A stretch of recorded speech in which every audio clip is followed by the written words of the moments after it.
Sorcerers here, and welcome to the second episode of History, Yu-Gi-Oh! History, that is, with Dark Richician. That's not the actual name, I'm sure, but yeah, it is what it is. And this one was this topic was requested by Matthew Welch, and it was something I was planning to talk about anyway in this episode, and that is how Dark Magician became my favourite card. Now, it all started back in January 2004. In fact, the fact that it happened then basically inspired Dark January, both this year and 2 years ago, because that's when I first acquired Dark Magician. But what if I told you guys that Dark Magician wasn't originally my favourite card? Yeah, that surprises you, doesn't it? Now,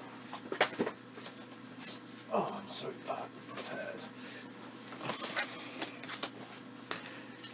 Now, I did mention this like a couple of times in other videos,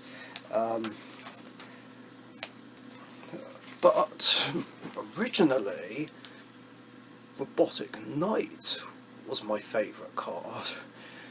Kind of random, I know, but it all goes back to what I talked about in the previous episode, where my first ever deck was basically some random cards from Legend of Blue Eyes and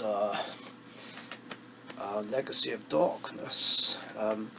Actually, both mine and my brother Chris's decks, actually, and this just so happened to be the strongest monster in my deck, which kind of made it an ace and a red hot favourite. And yeah, as you can see, Robotic Knight has seen better days, but again, like I say with other cards I have in this kind of condition, I didn't leave it in that condition.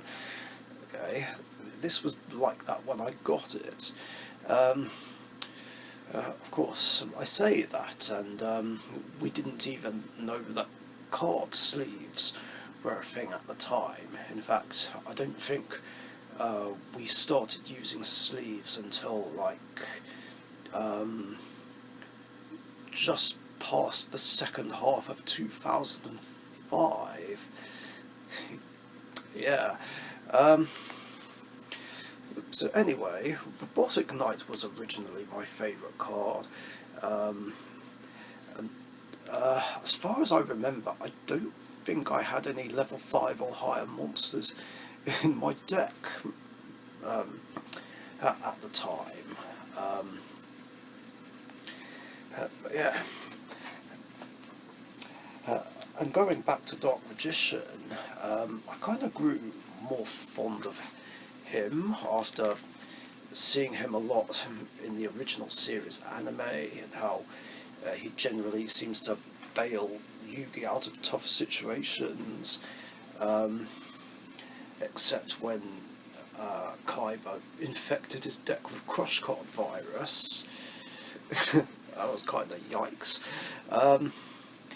And then I remember Chris got the Yugi starter deck for his birthday, and here's a fun fact: Dark Magician was the very first ultra rare I ever saw. In fact, more specifically, this is the exact same Dark Magician. And it was just bewildering. I don't think either of us had ever seen an ultra rare card before, or at least I've never seen an ultra rare card before. It was like, whoa!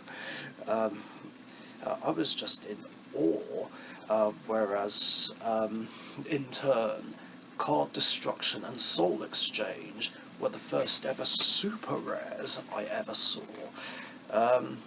but I don't remember what the first secret and ultimate rare that I ever saw was. I don't know.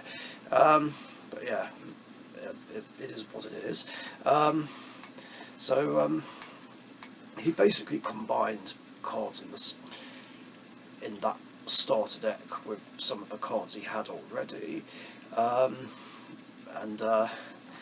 it was just awesome whenever he'd summon Dark Magician against me, especially when he'd power him up to the maximum with Yami, Sword of Dark Destruction. I think he had the Book of Secret Arts as well. I'm not quite sure. Like, I don't even remember if it was in the Yugi starter deck. I'm just gonna check real quick. It might be in a few cards that I'm actually looking for.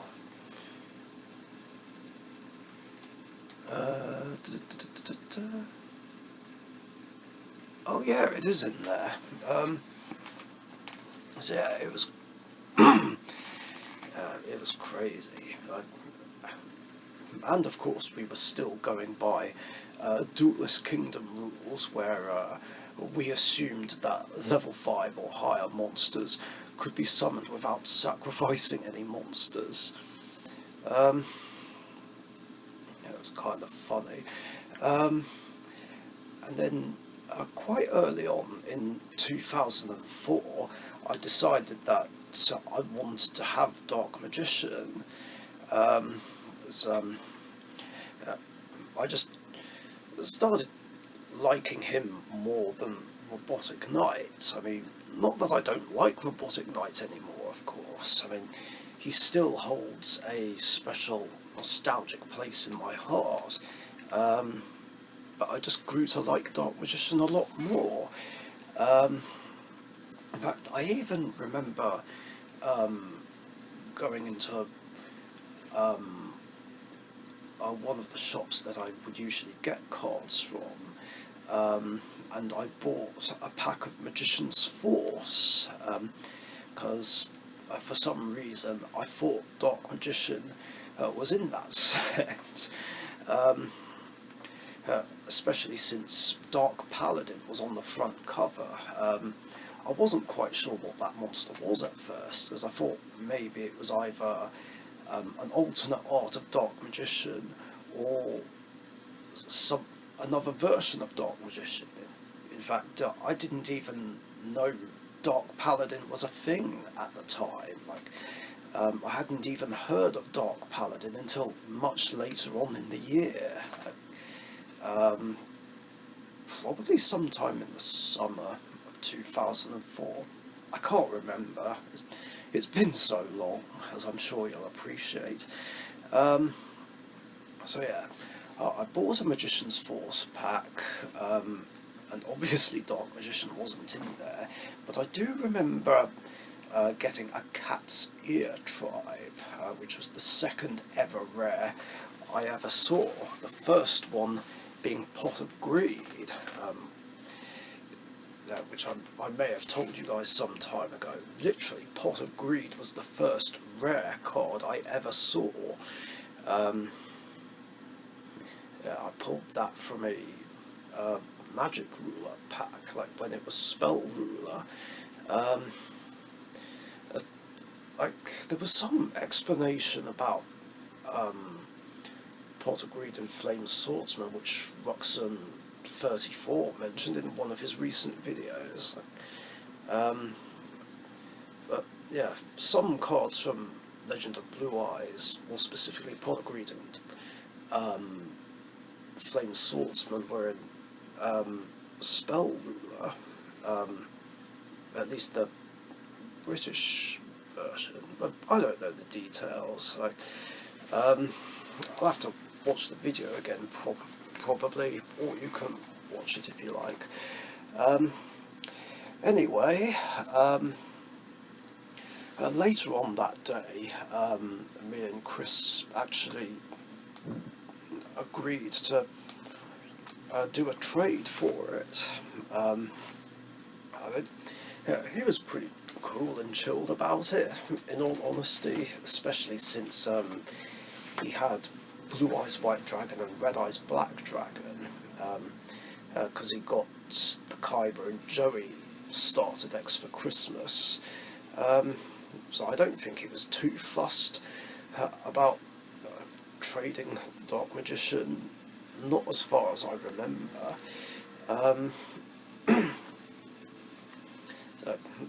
So that was okay, as long as he was perfectly fine with it. It was all good.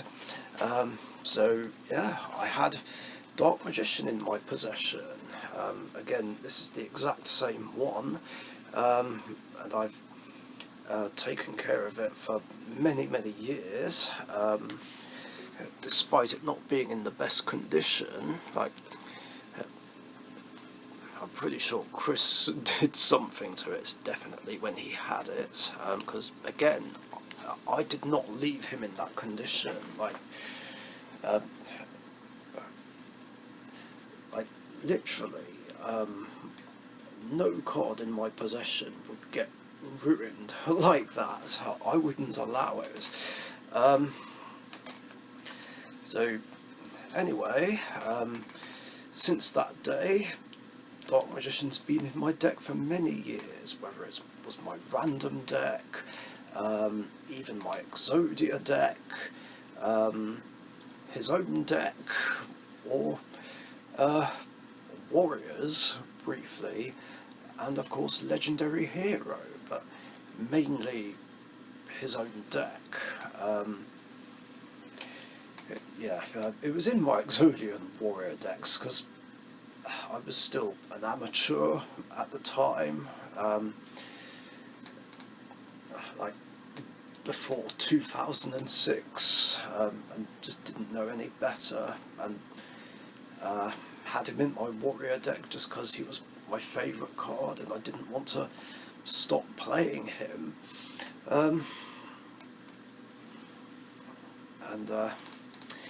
Just over the years, competitive players have criticised me for playing him, but I paid no attention. Like, I was not deterred at all. Like, literally, no matter what anyone said. There've even been times where some have said, "Oh, why are you always playing Dark Magician? Why can't you play something else?" Well, something along those lines. But it's like, well, I have played plenty of other decks, and do play other decks, of course, that have nothing to do with Dark Magician. There's that damn siren again, every time. But anyway, heroes included, but Dark Magician's my main jam, always has been, always will be. Like, I genuinely enjoy playing Dark Magician more than anything else that I've played over the years. It's like, why? Like, why would I not play Dark Magician? Like, it would just be wrong for me not to. Like, 'cause he's been a big part of my Yu-Gi-Oh life for many, many years. Like, almost since the very beginning. Like, I can't just toss him aside. It just wouldn't be right. And I've even had my fair share of success in tournaments with Dark Magician as well, regardless of the incarnation. I mean, I've had my fair share of tournament wins, or at least the top 8, top 4, top 2 cuts. And yeah, that just goes to show that I don't need a competitive deck to win tournaments. At least until I decided to retire from tournaments, of course, but still.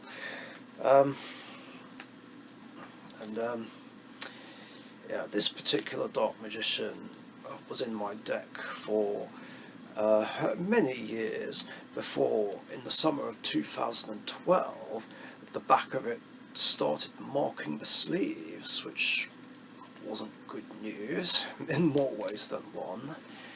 And I had to drop him and play a different copy, which sucks. I hate not being able to play my original Dark Magician. I even put sellotape on the back of him. You can probably see it, in a bid to stop the sleeves being marked, but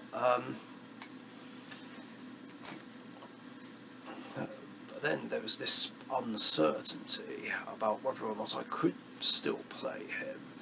I mean, I did hear from someone that having sellotape on the back of a card can add extra thickness to the card. Like, I don't know if that's true or not, and whether it does make it easier to draw into. I hope that's not true, because I would very much like to find a way to be able to play this again, and I hope I don't get accused of stacking or cheating or anything. I mean, obviously everyone knows that I never would stack or cheat, but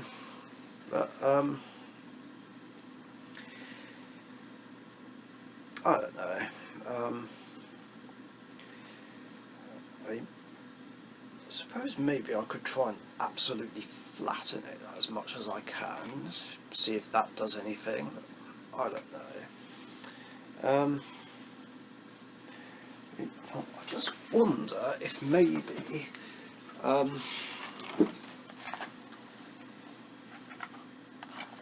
if I was to put it in one of these dragon shield sleeves, that would make any difference or not. I don't know. Yeah, I've started using dragon shield sleeves for my Dark Magician deck, purely because, where is it?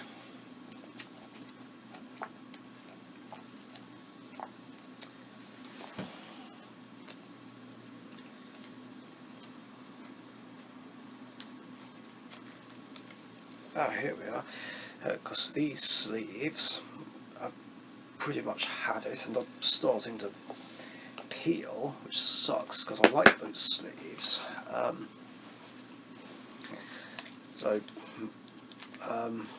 don't know if putting it in a dragon shield sleeve will do anything or make some kind of difference, or whether it makes it too easy to draw into, or whether it makes a difference. Like, I don't know. But one thing's for sure, though, I continue to play some starter deck Yugi Ultra Rares in my Dark Magician deck, as I basically prefer this printing over all the others. And obviously, I do love my Ultra Rares. Ultra Rare is my favourite rarity. And it has to be this artwork that I use. It just has to. Like, don't get me wrong, Dark Magician has lots of cool different artworks, but this one's my absolute favourite and the most nostalgic. Like, it's the same one that's used in the anime, which I've just grown fond of, and been fond of for many years. Like, in my personal opinion, this is the best one over all the other artworks. I mean, everyone has their own opinion about Dark Magician artwork, but this is mine. And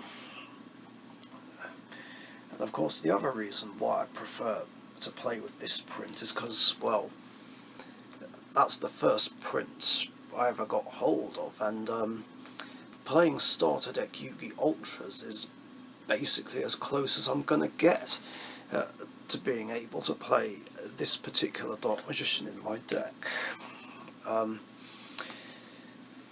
nowadays.